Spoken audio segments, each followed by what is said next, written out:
À partir du moment où le référendum c'est non, eh bien nous avons préféré en toute honnêteté le dire très clairement, nous ne monterons pas, nous n'irons pas à Paris. On ne participera pas à la réunion organisée par Madame Lebranchu et par Monsieur Bernard Cazeneuve en ce qui concerne la réforme territoriale.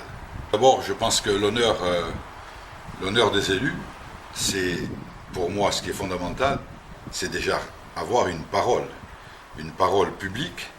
Et si en plus de ça, non seulement il y a une parole publique, mais il y a un texte, ce texte qui prévoit le vote obligatoire, article 3 de la délibération, quel que soit le chemin choisi, le peuple sera consulté. Ce matin, on nous a répondu, à partir du moment où 42 conseillers territoriaux ont voté, et à partir du moment où on choisit de privilégier le véhicule de la réforme nôtre, bien entendu en balançant des amendements et en votant, entre guillemets, quelques mois plus tard, les habilitations des ordonnances, on nous a dit il n'y aura pas de consultation populaire.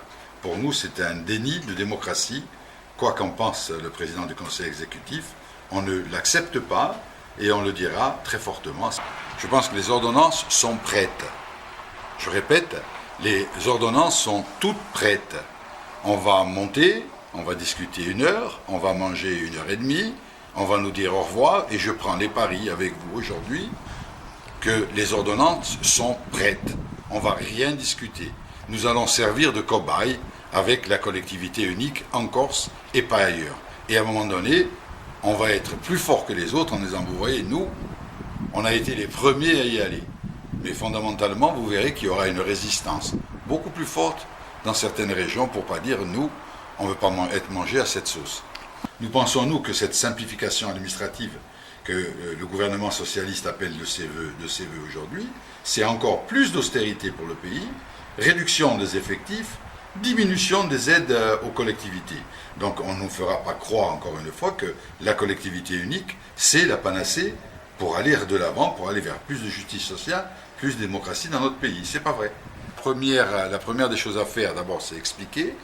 La deuxième chose que nous pouvons faire dans un régime démocratique, c'est demander aux citoyens de s'exprimer. S'exprimer comment? Pétitionner.